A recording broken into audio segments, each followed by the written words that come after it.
안녕하세요. 신우 때문에 졸지의 시댁과 연끈은 30대 여성입니다. 남편과는 대학교 시절에 동아리 활동을 하며 알게 된 사이예요. 이후로 한 1년간 가깝게 지내다가 남편은 군대에 갔고 저는 미국으로 유학을 갔습니다. 이후로는 한동안 연락이 닿질 않았고요. 그러던 어느 날 친구 한 명이 남편이 제 소식을 수소문한다는 이야기를 전해주었어요. 저만 괜찮으면 제 연락처를 알려줘도 되겠냐 묻길래 그러라 했습니다. 저도 종종 남편 생각이 났었거든요. 그렇게 연락이 닿은 남편은 어느새 어엿한 직장인이 되어 있었습니다.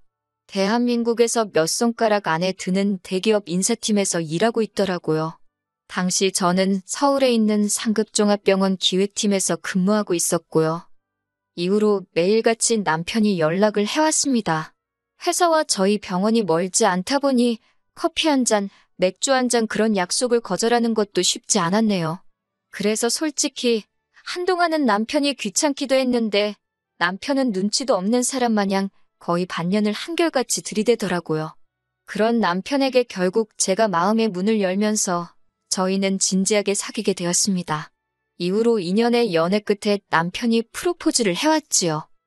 남편의 부모님, 그러니까 저희 시부모님은 작은 식당을 운영하셨습니다. 하지만 남편과 제가 한창 연애 중이던 시기에 여러 가지 사정으로 식당을 접으셨지요. 남편 말로는 노후 준비는 그럭저럭 되어 있다 했는데 솔직히 지금 생각엔 언젠가는 시댁으로 목돈이 들어갈 일이 생길 수도 있겠다 싶어요. 식당을 접으신 이후 지금은 별다른 일은 하지 않고 계십니다. 그나마 다행히도 월세 나오는 오피스텔 하나가 있어서 거기서 나오는 돈으로 그달그달 생활하고 계세요. 남편에게는 3살 어린 여동생도 한 명 있는데 신우에 대해서는 할 말이 많기도 하고 없기도 합니다. 무슨 뜻이냐면 솔직히 저는 저희 신우만큼 운이 좋다고 해야 하나? 아무튼 신우 같은 사람은 본 적이 없어요. 운이라고 표현하는 게 적절한지는 모르겠지만 얼굴 하나는 참 예쁘장하거든요. 남편 말로는 손을 좀 봐서 그런 거라지만 원래도 예뻤으니 성형을 해서 더 예뻐진 거 아니겠어요? 그런데 문제는 신우도 자기가 예쁜 걸 알아서인지 그 예쁜 얼굴 하나만 믿고 살았습니다. 그렇다고 정말 무슨 연예인을 할 정도는 아닌데 그래도 신우가 말하기를 자기 얼굴 정도면 차비만 들고 다녀도 밥 먹고 술 먹고 사는데 아무 지장이 없다대요. 아무튼 신우는 미래에 대한 걱정이 없는 건지 뭔가 배우려는 의지도 없고 일을 해서 돈을 벌어야겠다는 생각도 안 했습니다. 그래도 재주라고 해야 하나 곧잘 주변 남자들한테 명품 가방이나 신발 같은 걸 선물 받아 와서는 그걸 팔아서 생활비는 충당을 하더라고요. 그러다 사정이 여의치 않을 때는 어머님 아버님한테 손을 벌리는 듯 했고요. 솔직히 신우가 저한테 돈을 빌려달라고 한 것도 아니니 제가 나설 자리는 아니었겠지만 옆에서 보고 있자니 참으로 딱하고 황당하더라고요. 가족 중 누구 한 명 제대로 신우한테 정신 차리고 살라 소리를 안 하는 게요. 그렇다고 올케인 제가 그 말을 대신 할 수도 없잖아요? 여러 가지로 불쌍한 인생이다 생각하고 관심을 끊고 살려고 했네요. 그런데 공도 구르는 재주가 있다더니 지난 가을이었습니다. 하루는 뜬금없이 신우가 시집을 가겠다 하더라고요. 그제서야 남편이 하는 말이 자기는 벌써 밖에서 한번 만나봤다는데 결혼하겠다는 남자가 너무 괜찮은 사람이더랍니다. 사업을 하는 남잔데 듣자 하니 남자 쪽 부모도 꽤나 돈 좀 있는 것 같다면서 자기 여동생이지만 어떻게 그런 사람을 꼬셨는지 재주도 좋다고 그러더라고요. 같은 여자로서 그런 신우를 질투했냐고 물으신다면 전혀요. 오히려 진심으로 잘됐다. 이참에 어머님 아버님도 한시름 놓으시겠다고만 생각했네요. 하지만 얼마 지나지 않아서 신우가 남자에게 거짓말을 하고 있다는 사실을 알게 되었습니다. 하루는 신우가 술에 떡이 되게 취해서 저희 집에 찾아왔어요. 그리고는 한다는 말이 너무 힘들다며 엉엉 울더라고요. 철딱선이 없는 아가씨인 건 알았지만 갑자기 이렇게 찾아와서 주정을 부릴 정도면 어지간히 속상한 일이 있었는가 보다 싶어서 일단 남편이랑 같이 신우 이야기를 들어주었어요. 그런데 듣다 보니 가관이더라고요. 남자랑 처음 만나게 된 게 술자리인데 남자가 자기한테 관심을 많이 보이더래요.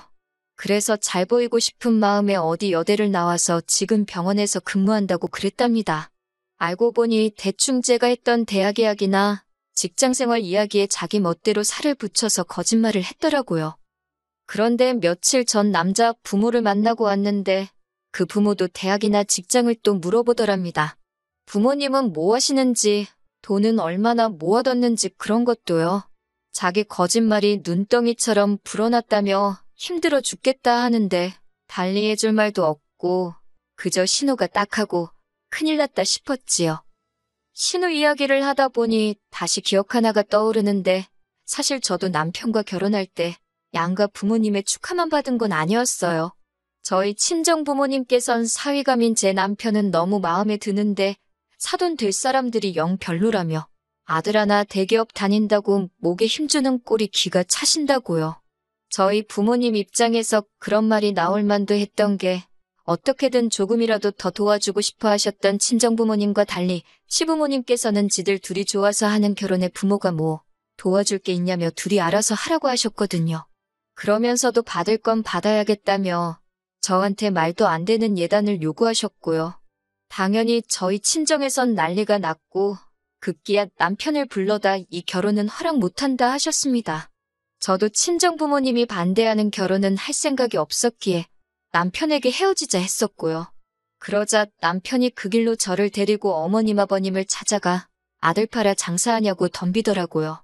저 없으면 자기도 살 이유가 없다면서 결국 어머님 아버님이 저와 저희 부모님한테 미안하다 하시면서 상황은 일단락되었습니다. 그리고 기왕 말이 나와서 말인데 남편이 저보다 연봉이 한 1,000만 원 정도 많은 건 사실이에요. 시간이 지나면 그 차이가 더 커질 수도 있겠지요. 하지만 일단 제 경우 병원이라는 데가 웬만하면 잘릴 일이 없어요. 게다가 친정이 경제적으로 유복한 편이거든요. 그래서 이래저래 따져보면 제가 손해면 손해지 절대로 남편이 손해보는 결혼은 아니었는데 그래도 어찌됐건 남편이 나서면서 양가 어른들도 한풀 꺾이셨고 이후로 저희 부부는 알콩달콩 잘 살고 있어요. 아무튼 저는 솔직히 신우가 자기가 한 거짓말을 감당하지 못하고 헤어지지 않을까 싶었어요. 그런데 이게 웬걸 얼마 전 신우가 상견례를 하기로 했답니다. 신우가 하는 말이 자기가 알아봤는데 일단 식만 올리고 나면 학벌이나 직장 속인 걸로는 이혼하기도 쉽지 않다고 하더래요. 솔직히 이때는 황당하기도 하고 신우가 좀 무섭기까지 하더라고요. 그렇지만 제가 무슨 정의의 사도도 아니고 신우의 결혼에 관해서는 실오라기 하나 얽히고 싶은 마음이 없었기 때문에 알아서 하겠거니 하고 내버려두는 쪽을 택했습니다. 신우의 상견례 날 신우가 저더러 같이 나가달랍니다. 학교나 병원 이야기가 나왔을 때 자기가 말실수라도 하면 어쩌냐고 저더러 옆에 있어달래요. 저는 그건 못한다 했습니다. 그렇게 하면 어찌 보면 공범이 되는 건데 제가 아가씨가 거짓말하고 다니는 것까지야 어떻게 막을 수가 없지만 그걸 도와줄 수는 없는 거라고요. 이것 때문에 저 시부모님한테 정말 욕을 바가지로 얻어먹었습니다. 신우가 좋은 사람 만나서 시집 간다는데 신보가 고약하다는 둥, 질투하냐는 둥, 별의별 소리를 다 들었네요. 어머님이 저더런 네 친동생이었어도 그랬겠냐 하시는데 제 친동생이었으면 진작에 머리털 다 잡아 뽑아놨을 거라고 받아치고 나서야 잠잠해졌지요. 이후로 신우의 결혼이 어떻게 진행되고 있는지 아예 관심을 끊었습니다. 제가 솔직히 나설 자리도 아니고 하니 식을 올리기로 하면 청첩장이 나올 것이고 그러면 참석해서 축하나 해주면 되지. 그렇게 생각하자 했지요. 그런데 하루는 신우가 다급하게 연락을 해왔습니다. 저희 병원에는 직원들에 한해서 소개로 오는 가족이나 지인들에게 60%의 병원비를 할인해주는 제도가 있어요. 예전에 어머님도 한번 혜택을 보셨기 때문에 남편은 물론이고 시댁 식구들 모두 그런 제도가 있다는 걸 알고 있지요.